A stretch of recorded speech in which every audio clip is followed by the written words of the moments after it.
नमस्ते बच्चों, नेक्स्ट हमारा जो टॉपिक है 7th क्लास का 6th जो चैप्टर हमने स्टार्ट किया था मेजरमेंट ऑफ फिजिकल क्वांटिटी, उसमें आज का टॉपिक है इंटरनेशनल सिस्टम्स ऑफ यूनिट। देखिए कल के इसमें हमने फंडामेंटल यूनिट्स क्या, क्वांटिटीज क्या होती है और डेराइव्ड क्वांटिटीज क्या होती है, ये अच्छी तरीके से समझने की कोशिश की। बहुत इंपॉर्टेंट था फंडामेंटल क्वांटिटीज। फंडामेंटल क्वांटिटीज में हमने देखा था कि कितनी टोटल यूनिट्स है, तो 7 है। Mass, length, time, temperature, current, electric current, amount of substance and luminous intensity. अब देखिए, मान के चलो कि कोई साइंटिस्ट है, वो साइंटिस्ट जो है वो इंडिया में काम कर रहा है और इंडिया में काम करने के बाद वो अमेरिका चला गया।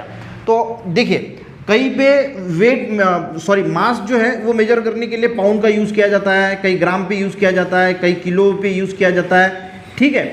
पर ये जो फिर उन्होंने देखा कि भाई हमारे यहाँ पे ग्राम बोलते हैं, वहाँ पे पाउंड बोलते हैं, किसी दूसरी जगह पे ग्राम पे लिया जाता है। तो उन्होंने कहा कि नहीं भाई, कोई भी हो अगर एक जगह से दूसरी जगह पे जाता है तो वो जो रिसर्च करेगा या कुछ भी करेगा तो उसके लिए एक सेम यूनिट जो है वो होना चाहिए। जो इंडिया में एक्सेप्ट होता है वही अमेरिका में एक्सेप्ट होगा, वही ब्रिटेन में एक्सेप्ट होगा, वही श्रीलंका में एक्सेप्ट होगा।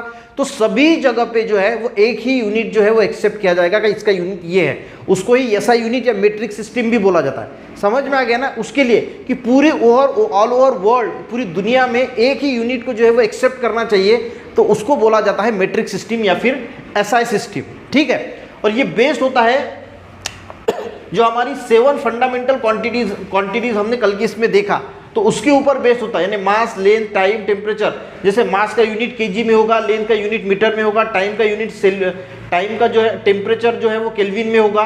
देखिए हम टेम्परेचर डिग्री सेल्सियस में, पर उसका ऐसा यूनिट यानी ऑल ओवर वर्ल्ड कौन सा यूज किया जाता है? केल्विन। ये नीचे वाला ऊपर हो गया और नीचे वाला, ठीक है, केल्विन।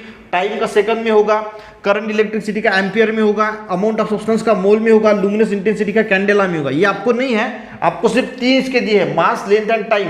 टाइम का किस में होगा? सेकंड में होगा, ठीक है।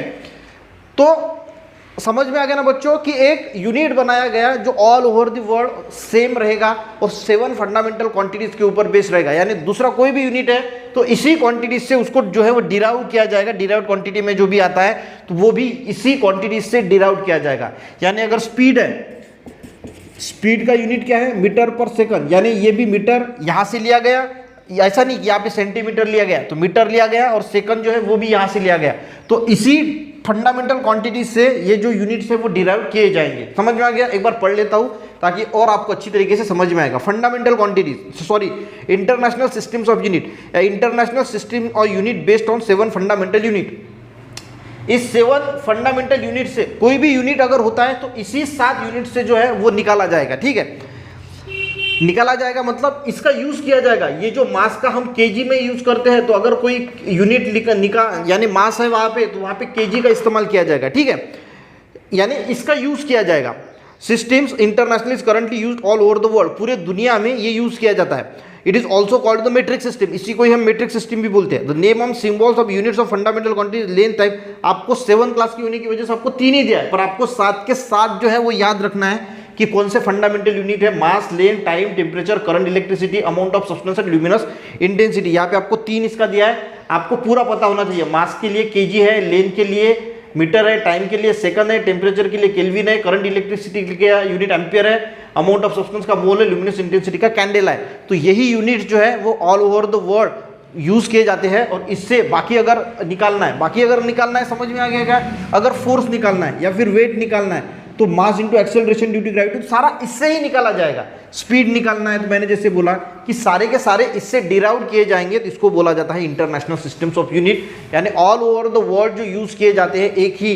देखिए अगर मान के चलो, एक एग्जांपल बताता हूं मैं कि मुझे यहाँ पे राहुल बोला जाता है, अगर किसी जगह पे रैम बोला जाता है, दूसरा नाम है, तीसरा नाम है, पर एक नाम ऐसा होना चाहिए जो पूरी दुनिया में लोग जो है वो उसी नाम से पहचानते हैं। तो उसको सिंपली जो पूरी दुनिया में एक नाम से पहचाना जाता है तो उसको क्या बोला जाता है? International names. तो ये इसी प्रकार से ये इंटरनेशनल यूनिट्स है जो पूरे दुनिया में, अब किसी को आप बोलोगे मास का यूनिट क्या है तो पूरी दुनिया में बोलेगा केजी है, ठीक है। कोई ग्राम नहीं बोलेगा, कोई दूसरा पाउंड्स नहीं बोलेगा, तो केजी जो है वो एक्सेप्टेड किया जाता है। मेरे बोलने का समझ में आ गया होगा, ठीक है। तो मिलते हैं नेक्स्ट टॉपिक से साथ, तब तक के लिए जय हिंद।